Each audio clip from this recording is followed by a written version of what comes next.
अगर ईमानदारी से देखा जाए तो इस धरती पर जन्म लेने एवं जीवन जीने वाले मनुष्य को सबसे अधिक पीड़ा व कष्ट उसके स्वयं के कर्म से होता है, किंतु इसका एहसास उसे या तो होता नहीं है या होता भी है तो वह इसकी उपेक्षा करता हुआ कर्म करता है, जीवन जीता है। यह एक सच्चाई है जिसके कारण मनुष्य अपने ही कर्म से दुखित जीवन जीता है और उसको यह लगता है कि उसके दुख व पीड़ा का कारण कोई और है या अन्य मनुष्य है या वर्ग है। इसका कारण ये है कि अज्ञानवश मानव ने कर्म के हर पहलुओं पर ध्यान नहीं दिया। मनुष्य केवल कर्मफल, कर्म के कारण, उद्देश्य एवं प्रयोजन आदि पर ही ध्यान देता है, उनसे जुड़ता है, उनको पाने के लिए कर्म करता है और न पाने पर वह दुखित पीड़ित होता है और पुनः प्राप्त करने के नए तौर तरीके को जानने की कोशिश करता है, पुनः उस तरीके से कर्म करता है। इस तरह से वह जीवन भर कर्म करता हुआ जीवन जीता है। कर्म के संदर्भ में यहाँ हर मनुष्य के लिए यह जानना आवश्यक होता है कि कर्म केवल कर्मफल, सफलता, असफलता, विकास का ही कारण नहीं होता है, अपितु कर्म पीड़ा, दुख, असुविधा, शारीरिक कष्ट का भी कारण होता है।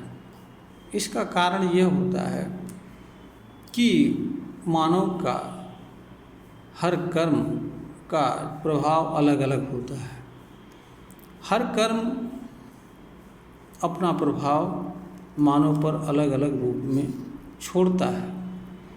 कुछ कर्मों के प्रभाव मानव के लिए प्रतिकूल होते हैं, कुछ कर्मों के प्रभाव मानव के लिए अनुकूल होते हैं।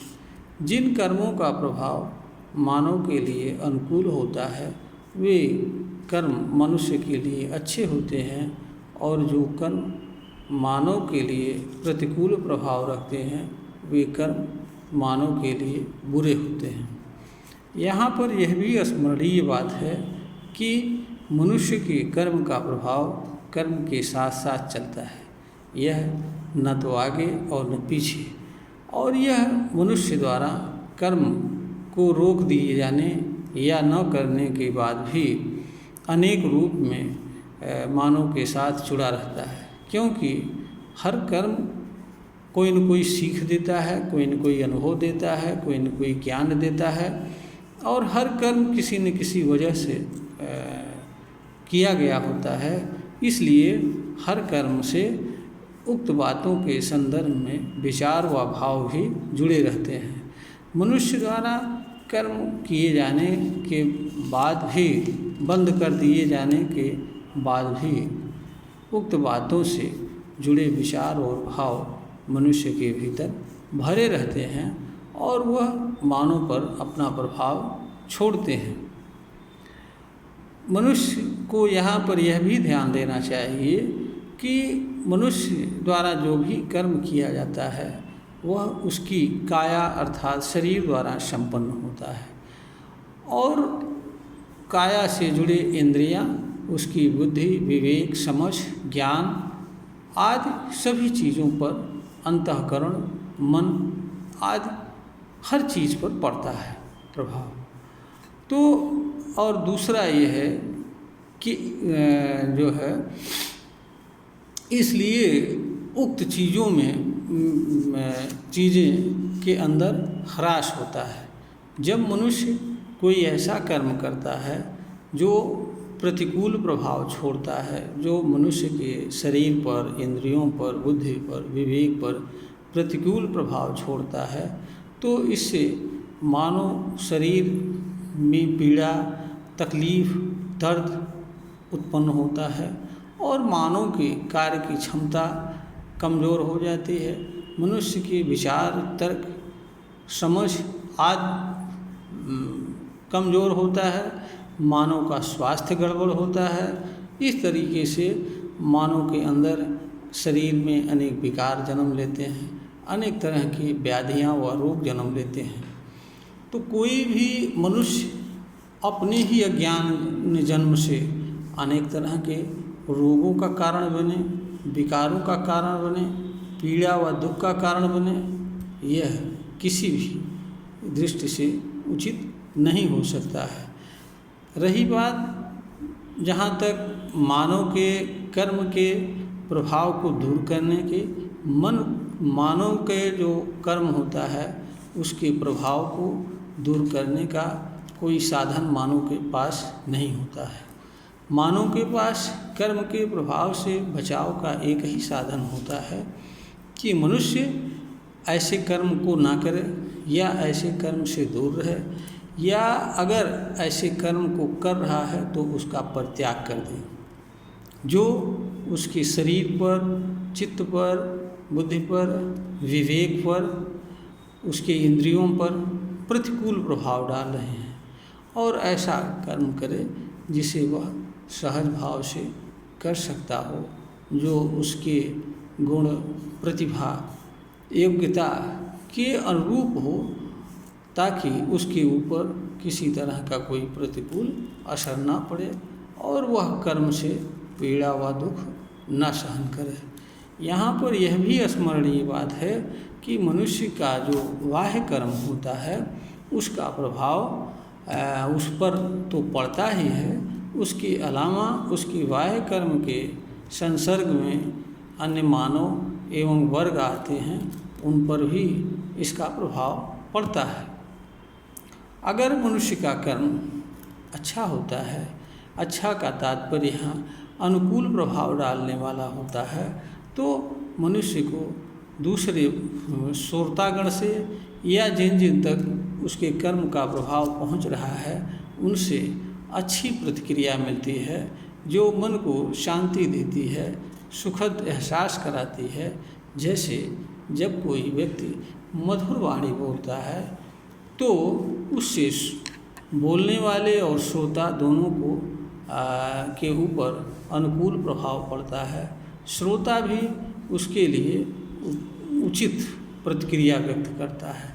इसके अलावा भी इसी तरह से अगर कर्म वाणी कटु होती है तो यह इस कटुता का प्रभाव वाणी बोलने वाले पर भी पड़ता है और जो सुनता है उस पर भी बुरा प्रभाव पड़ता है, और प्रतिक्रिया स्वरूप सुनने वाला कोई ऐसा कार्य करता है, अगर वह करने की क्षमता रखता है, जो वाणी बोलने वाले के लिए और भी अधिक पीड़ा व दुख का कारण बनता है। मनुष्य के कर्म के प्रभाव से ही अनेक तरह के विवाद जन्म लेते हैं, संघर्ष जन्म लेते हैं, युद्ध जन्म लेते हैं, क्योंकि मनुष्य का कर्म मनुष्य ही नहीं अन्य लोगों पर भी प्रभाव छोड़ता है। तो कोई भी मनुष्य अपने कर्म से स्वयं पीड़ित रहे और दूसरे लोगों की पीड़ा व दुख का कारण बने, और दूसरे लोग फिर कर्ता के पीड़ा व दुख को पहुँचावें कर्ता को, तो हमारे ख्याल से ऐसा कर्म किसी भी दृष्टि से उचित नहीं हो सकता है कि मनुष्य अपने ही कर्म से पीड़ा व दुख सहन करे। अब इससे हर कोई यह समझ सकता है कि मनुष्य अपनी पीड़ा व दुख के लिए जिम्मेदार स्वतः है, इसके लिए कोई दूसरा व्यक्ति नहीं है। मनुष्य इन चीज़ों पर ध्यान नहीं देता है। उसका कारण ये है कि मनुष्य भौतिक जीवन में जीवन जीता है। भौतिक जीवन के जो नियम, मानदंड और व्यवहार जगत में प्रचलित नियम होते हैं, उनसे वह अछूता नहीं रहता है। भौतिक जीवन में कर्मफल की प्रधानता रहती है। हर मनुष्य को कर्मफल से जोड़ा जाता है, कर्मफल का महत्व बताया जाता है और मनुष्य सामान्य रूप से, या यह कहिए कि अधिसंख्य लोग कर्मफल से ही जुड़ते हैं और कर्मफल के लिए कर्म करते हैं, या किसी इच्छा, कामना या तृष्णा या अहंकार या किसी विशेष उद्देश्य को पाने के लिए या दूसरों पर अपना प्रभुत्व, शासन, सत्ता स्थापित करने के लिए कर्म करते हैं। उन्हें ज्ञात भी रहता है, उन्हें अपने कर्मजन्य पीड़ा व दुख का एहसास भी होता है। दूसरों पर इसका क्या प्रभाव पड़ रहा है, इसकी भी जानकारी रहती है। इसके बावजूद भी ऐसे लोग ऐसे कर्म को करते हैं जिससे वे स्वयं भी दुखित होते हैं और अनगिनत लोगों के पीड़ा व दुख का कारण बनते हैं। इसका कारण यह होता है कि उनके लिए कर्मफल या जिस चीज़ को वह पाना चाह रहे हैं उनके लिए महत्वपूर्ण वह होता है, महत्वपूर्ण उस कर्म से होने वाली उनको पीड़ा व असुविधा नहीं होती है। ऐसे लोग जो है कर्मफल, कर्मजन्य प्रभाव और उससे होने वाली पीड़ा व दुख को अपने लिए गौर समझते हैं और अपने उद्देश्य और कर्मफल जिसके लिए वे कर्म कर रहे हैं उसे प्रथम समझते हैं। ऐसा कर उनके लिए पद, भौतिक सफलता, पैसा, बिजनेस, व्यापार ही सब कुछ लगता है और वो अधिसंख्य लोग एक दूसरे को प्रतिद्वंदी समझते हैं। ऐसा समझने में अपने शरीर, अपने विचार, अपनी समझ, बुद्धि, विवेक आदि सभी चीज़ों को नष्ट कर डालते हैं। तमाम तरह के अशांति, निराशा आदि के शिकार होते हैं, तमाम तरह के दुर्गुणों के शिकार होते हैं और ऐसा करते हुए अधिसंख्य लोग अपने शरीर एवं स्वास्थ्य को नष्ट कर डालते हैं। हाँ, उन्हें बहुत सारे लोगों को अपना मनचाहा पद, पैसा, भौतिक सुख सुविधाएँ प्राप्त हो जाती हैं, लेकिन यह भी सच है कि इनको प्राप्ति होने के समय तक वह अपने शरीर व स्वास्थ्य को नष्ट कर चुके होते हैं और अधिसंख्य लोग इस लायक भी नहीं रहते हैं कि अपने पैसे का, अपने पद का या जो भौतिक सुविधाओं को उन्होंने जुटा रखा है उनका वो सम्यक रूप से प्रयोग कर सकें या उपयोग कर सकें। दूसरा यह है कि वह इन सब चीज़ों को पाने में इतने लोगों को के पीड़ा व दुख का कारण बने रहते हैं कि जिनका भी प्रतिक्रिया उनके ऊपर कहीं न कहीं प्रभावी रहती है, जिसके कारण वह अनेक तरह के शोक, संताप और मानसिक बीमारी आदि के भी शिकार होते हैं। तो जिन चीज़ को के लिए मनुष्य कर्म कर रहा है उसको प्राप्त करने के बाद वह उसका उपभोग करने लायक न रह जाए, यह भी किसी भी मनुष्य के लिए महत्वपूर्ण नहीं होता है। मनुष्य के लिए महत्वपूर्ण इस धरती पर सुखद जीवन जीना होता है। भौतिक साधनों का कलेक्शन करना और उनका अधिकाधिक उपयोग करना और उसके परिणाम स्वरूप स्वयं को अपंग बना लेना, अपने शरीर को नष्ट कर डालना, यह भी किसी मनुष्य के लिए कल्याणकारी नहीं होता है। मनुष्य जिन चीज़ों के लिए भी गलत या सही जो भी कर्म करता है वह उसकी ही उपज होती है, वह उसके द्वारा ही निर्धारित होता है। तो कहने का अर्थ यह है कि मनुष्य को ऐसा लगता है कि दूसरे लोग या दूसरी चीज़ें उसके पीड़ा व दुख का कारण है, लेकिन वास्तविकता में यह देखा जाए तो वह जो भी कर्म करता है या जिन चीज़ों को पाने की इच्छा रखता है या जिन चीज़ों को पाने के लिए कर्म करता है, वह सारी उसकी अपनी ही उपज होती है और अपनी ही उपज में उलझ करके वह अपने आप को नष्ट करता है। तो इसका दोषी दूसरा कैसे हो सकता है? यह चाहे अज्ञानवश या इसको जो कुछ भी कहें, लेकिन सच्चाई यही है कि मनुष्य का 99% पीड़ा व दुख उसका अपना अज्ञानजन्य कर्म और उसके क्रियाकलाप हैं। 1 से 2% ही दूसरे उसके लिए जिम्मेदार हैं। दूसरे चीज़ों के क्रिया व कलाप के पास मनुष्य के लिए उत्तम बचाव का साधन भी है, किंतु अपने कर्म से या अपने क्रियाकलाप से उसके पास बचाव का कोई साधन नहीं है। बचाव का एक ही साधन है कि जो चीज़ें गलत हैं या जो चीज़ें उसके ऊपर प्रतिकूल प्रभाव डालती हैं, चाहे वो कर्म हो, चाहे वो भोगजन्य चीज़ हो, चाहे वो उपयोगजन्य चीज़ हो, या कोई भी विचार हो, भाव हो, आचरण हो, व्यवहार हो या कुछ भी हो, जिसको करने से उसके शरीर पर, उसकी इंद्रियों पर, उसकी बुद्धि पर, उसकी विवेक पर प्रतिकूल प्रभाव पड़ता है, वह पीड़ित होता है, वह दुखित होता है।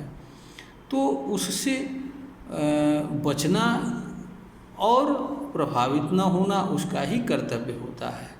उसके लिए कोई और जिम्मेदार नहीं हो सकता है। उसके लिए दूसरों को जिम्मेदार ठहराना, दोष देना एक प्रकार से मूर्खतापूर्ण कार्य होता है।